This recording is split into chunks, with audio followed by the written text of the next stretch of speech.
एवढी छान रेडी मी कशासाठी झाले होते? नमस्कार, जय जिजाऊ, जय शिवराय. आपल्या सगळ्यांनाच माहिती आहे श्रावण चालू झालाय आणि श्रावणमधलाच पहिला सोमवार होता. त्यासाठीच मी सुंदर अशी साडी घातली होती. श्रावण चालू झालाय आणि हिरव्या बांगड्या घातल्या नाही असं तर होऊ शकत नाही. छान हिरव्या बांगड्या सुद्धा घातल्या होत्या. श्रावणचा सोमवार होताच होता, त्याबरोबरच नागपंचमी सुद्धा होती. डायरेक्ट इथे संध्याकाळी शूट करते मी. संध्याकाळी छान असा स्वयंपाकाचा बेत केला होता मी. डाळ बट्टी, त्याबरोबरच खीर सुद्धा बनवली होती. एवढा सगळा स्वयंपाक केला होता आणि तामझाम तर भरपूर झाला होता. परंतु मला हे सगळं बनवून सुद्धा नीट खाता सुद्धा आलं नव्हतं, कारण की माझं तोंड एवढं आलंय की मला काहीच खाता येत नाहीये आणि व्यवस्थित बोलता सुद्धा येत नव्हतं. साईड बाय साईड मी खिरीची सुद्धा तयारी करत होते. छान खीर वगैरे सगळं व्यवस्थित बनवून झालं होतं.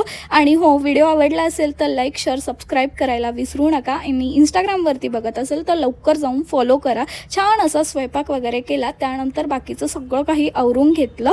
आजचा व्हिडिओ इथेच संपवते. चला भेटू आपण नेक्स्ट व्लॉगमध्ये. तोपर्यंत बाय.